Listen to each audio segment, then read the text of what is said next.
Hello friends, welcome to my channel study with DK.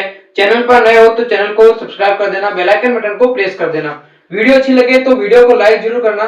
ऐसी और video देखने के लिए हमारे चैनल को क्या कर देना, सब्सक्राइब। और वीडियो को देखो अपने दोस्तों को शेयर कर देना ताकि वो भी जो इम्पोर्टेंट प्रश्न है उन्हें देख सकते हैं। हिस्ट्री है और उसका चैप्टर नंबर 2 राजा किसान व नगर, ठीक है। उसके मोस्ट इंपोर्टेंट क्वेश्चन इस वीडियो में हम करने वाले हैं। पहले चैप्टर के भी हमने इंपोर्टेंट क्वेश्चन अपलोड कर दिए हैं, आप हमारे चैनल पर जाकर देख सकते हैं। देखो इसके कुछ इंपोर्टेंट प्रश्न है तो देखते हैं, एक एक प्रश्न का हम उत्तर भी इसके साथ ही देखेंगे, ठीक है। पहला प्रश्न क्या दे रखा है, अभिलेख किसे कहते हैं। देखो अभिलेख किसे कहते हैं, जो कठोर सतह पर खुदे होते हैं, ठीक है। क्या होता है, जो कठोर सतह पर खुदे रहते हैं उन्हें ही हम अभिलेख कहते हैं, ठीक है। और जो अभिलेख का अध्ययन करने वाले होते हैं वो अभिलेख शास्त्र कहलाते हैं, ये भी आप याद करना। दूसरा प्रश्न क्या दे रखा है, मगध सबसे शक्तिशाली क्यों था। देखो मगध है सबसे शक्तिशाली क्यों था, इसके देखो कई कारण है, ठीक है। मैं यहाँ पर लिख रहा हूं। सबसे पहले जो मगध की राजधानी है वो देख लेते हैं, ठीक है। पाटलिपुत्र मगध की राजधानी क्या है। प्रारंभ में तो थी राजगीर, जो 34 शताब्दी थी उसमें राजगीर थी 34 शताब्दी में ना। और फिर बन गई पाटलिपुत्र। पाटलिपुत्र फिर जो 6ठी शताब्दी में क्या बन गई, पाटलिपुत्र 6ठी शताब्दी में ना। 6ठी शताब्दी में कौन बन गई, पाटलिपुत्र है जो मगध की राजधानी बन गई, ठीक है। अब हम देखते हैं इसकी जो शक्तिशाली होने के कारण, मगध उस समय शक्तिशाली क्यों था। देखो इसके कई कारण है। पहला कारण कि वहां पर कृषि की उपज अच्छी होती थी, पहला है ना। क्या होती थी, कृषि की उपज अच्छी होती थी। कृषि की जो उपज है वो कैसी होती थी, अच्छी, ठीक है। जो कृषि की उपज है वो खास तौर पर वहां पर अच्छी होती थी। दूसरा प्रश्न, सर दूसरा पॉइंट, तो लोहे की खदानें, लोहे की खदानें, जो लोहे की खदानें हैं वो भी वहां पर आसानी से मिल जाती थी, ठीक है। तीसरा पॉइंट, गंगा में उसकी सहायक नदियां,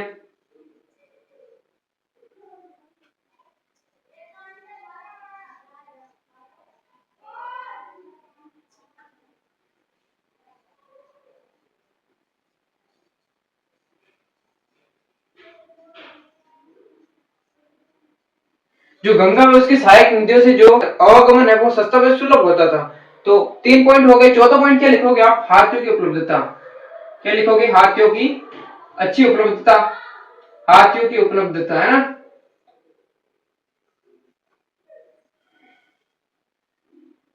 हाथियों की क्या थी, उपलब्धता थी, क्योंकि उस जो जंगली इलाके में हाथी आसानी से मिल जाते थे। तो हाथी भी एक सेना के प्रमुख अंग थे, इसलिए जो मगध है सबसे ज्यादा शक्तिशाली था, है ना। और पूछ ले कि मगध की राजधानी क्या है, प्रारंभ में क्या थी, राजगीर। और फिर 6ठी शताब्दी में क्या बनी, तो पाटलिपुत्र। राजगीर का मतलब होता है राजाओं का घर, ये प्रश्न पूछा जा सकता है, द्वादशी परीक्षा 2025 में आपके आया था, ठीक है। तीसरा प्रश्न क्या दे रखा है, मौर्य साम्राज्य के बारे में बताइए। देखो मौर्य साम्राज्य के बारे में आपको बताना है, जिसमें कुछ देखो मैंने लिख रखा है, स्थापना।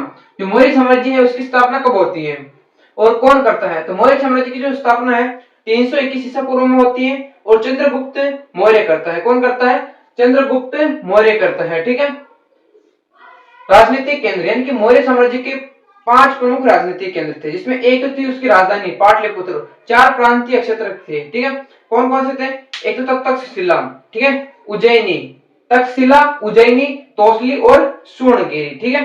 याद रखना, तक्षशिला, तौसली, उज्जैनी और स्वर्णगिरी, पांचों आपके आ सकते हैं राजनीतिक केंद्र। मौर्य साम्राज्य के राजनीतिक केंद्र बताइए तो आपको उसमें बताने हैं, ठीक है। फिर है जानकारी, यानी कि जो मौर्य साम्राज्य की है जानकारी वो हमें कहां से मिलती है। तो मौर्य साम्राज्य की जो जानकारी है वो हमें बौद्ध व जैन धर्म के ग्रंथों से मिलती है, अभिलेखों के माध्यम से मिलती है। दो मैं पुस्तकों के नाम बता रहा हूं, आपको याद करने हैं, ठीक है।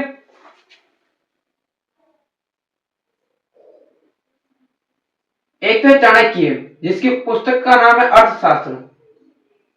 क्या है, चाणक्य की जो पुस्तक है अर्थशास्त्र, जिसमें जो मौर्य साम्राज्य की जो राजनीति है उसके बारे में बताया था। और जानकारी कहां से मिलती थी, एक चाणक्य इससे मिलती थी, एक थी जो मैगस्थनीज की, जो मैगस्थनीज है इसकी पुस्तक का नाम था इंडिका। क्या था,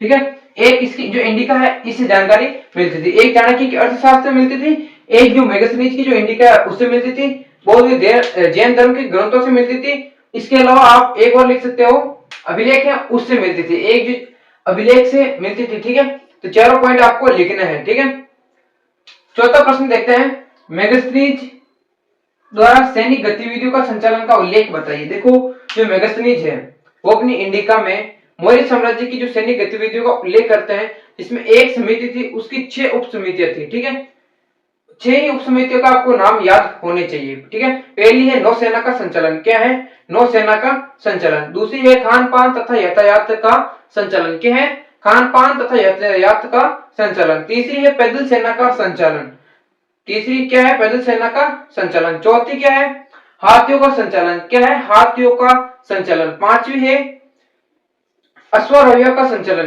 किसका है, अश्वारोहियों का संचालन पांचवी। छठी है रथारोहियों का संचालन। ठीक है, 6 ही उप समिति आपको याद करनी है, एग्जाम में पूछा जा सकता है। पांचवा प्रश्न, प्रभावती गुप्त का किस वंश से ताल्लुक था। जो प्रभावती गुप्त है वो किस वंश से संबंध रखती थी, तो वो रखती थी वाकाटक। किससे रखती थी, वाकाटक। मैं इधर लिख रहा हूं, किस वंश से संबंधित थी, वाकाटक से। ठीक है, छठा प्रश्न, कुषाण शासक स्वयं को क्या कहते थे। जो कुषाण शासक है वो स्वयं को क्या कहते थे, वो कहते थे देवपुत्र।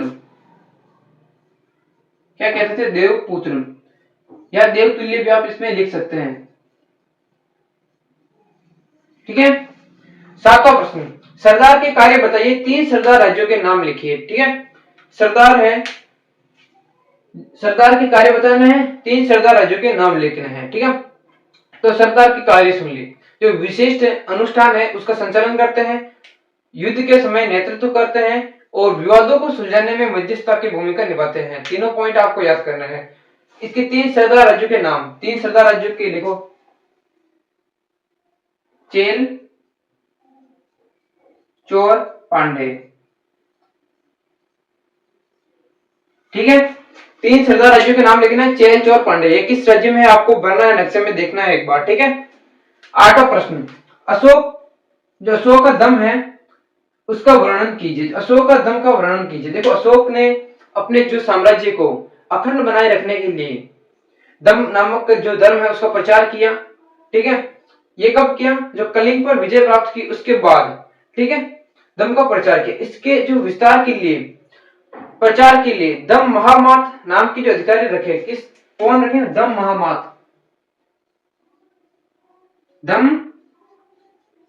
महामात। ठीक है, दम महामात नाम के जो है अधिकारी वो रखता है। दम में क्या था, बड़ों के प्रति आदर और ब्राह्मणों व गरीबों के प्रति उदारता आदि बातें इसमें बताए रखी थी। ठीक है, ये आपको अच्छी तरीके से याद करना है, ये 100% आ सकता है, बहुत इंपॉर्टेंट प्रश्न है। नवा प्रश्न, ब्राह्मी लिपि का अध्ययन किसने किया। देखो जो ब्राह्मी लिपि है उसका अध्ययन किसने किया, ब्राह्मी लिपि किसकी थी, अशोक। जो अशोक के अभिलेख मिले हैं वो ज्यादातर ब्राह्मी लिपि में हमें मिले हैं। ठीक है, इसका अध्ययन किसने किया, इसका किया अध्ययन किया जेम्स प्रिंसेप ने। किसने किया, जेम्स प्रिंसेप ने। ठीक है, किसने किया, जेम्स प्रिंसेप ने। कब किया, 1838 में।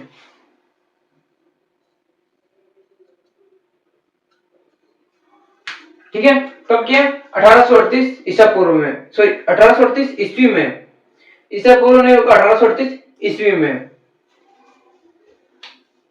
आगे चलो, 600 ईसा पूर्व का काल भारतीय इतिहास में महत्वपूर्ण क्यों था। जो 600 ईसा पूर्व है भारतीय इतिहास में महत्वपूर्ण क्यों था, इसके कई कारण थे। पहला कारण,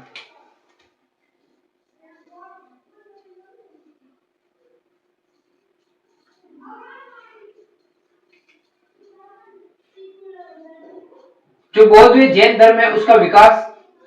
ठीक है, सिक्कों का विकास, किसका विकास, सिक्कों का विकास शुरू हो गया था। एक है लोहे का प्रयोग, किसका प्रयोग, लोहे का प्रयोग, लोहे का प्रयोग भी आप इसमें लिख सकते हैं। ठीक है, तो ये 3 कारण आप इसमें लिख सकते हैं, इसलिए जो 600 ईसा पूर्व का काल है भारतीय इतिहास में महत्वपूर्ण माना जाता है। 11वां प्रश्न, श्रेणी क्या है। देखो जो श्रेणी क्या है, उत्पादक व व्यापारियों के संघ को, जो उत्पादक व व्यापारियों के संघ का जिसमें उल्लेख मिलता है उसे ही श्रेणी कहते हैं। ठीक है, यहाँ पे इसमें लिख सकते हैं। 12 प्रश्न, अग्रहण क्या है? ब्राह्मणों को दान में दी जाने वाली भूमि अग्रहण कहलाती है। 13 प्रश्न, प्रयाग प्रशस्ति की रचना किसने की? बहुत इंपॉर्टेंट प्रश्न है, हरदम एग्जाम में पूछा जा सकता है, हरदम पूछा जाता है और आपके भी आएगा, लिख के ले लो। इसकी रचना कौन करता है? तो हरिसेन। कौन करता है? हरिसेन इसकी रचना करता है। इसकी भाषा कौन सी थी? प्रयाग प्रशस्ति की संस्कृत। क्या थी? संस्कृत भाषा थी। और किस, जो हरिसेन है किसका राजकवि था? तो राजकवि समुद्रगुप्त। ठीक है, समुद्रगुप्त का राजकवि था। तो ये प्रश्न आपको अच्छी तरीके से याद करना है सभी प्रश्न।